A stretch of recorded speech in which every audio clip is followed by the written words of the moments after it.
slowing down phase. So those are the muscles you need to condition. So you tell your trainers to work on the deltoid and the serratus anterior rather than on the rotator cuff. In terms of coaching implications for muscle activation, there's no perceived need to change the conditioning programs other than what I mentioned. You don't have to work them any differently.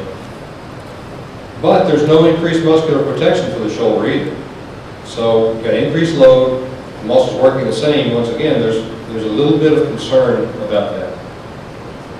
Our observations and preliminary conclusions from this study is that there's no inherent increased risk in the abbreviated serve just because of the abbreviated serve, but there's no inherent advantage either. It doesn't appear to work any better or any worse.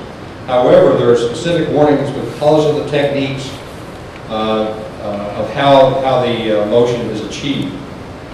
Our data agrees with Dr. Elliott that there's increased force in the shoulder and elbow in the abbreviated motion, that it's tolerable as long as you use the entire kinetic chain, but if you don't, then you're going to have injury implications.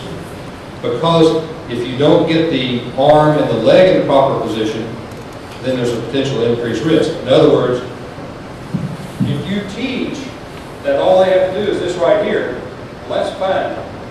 But what if you left out when you're doing this? This right here. And you'll see a lot of people who end up like this and then try to hit from here, and then they get a load on the shoulder. So that teaching the abbreviated serve says, okay, we'll get your arm back here, that's fine, but now you have to do something about the hip and leg and trunk as well. Kinetic chain still has to be used. There's no free lunch here. You still have to use the kinetic chain to make it run properly. If you use fewer segments in this cocking phase, it doesn't appear to be any major problem up to that point. However, there's increased load on the shoulder and elbow in the acceleration hitting phase. Therefore, the lower segments still have to be used.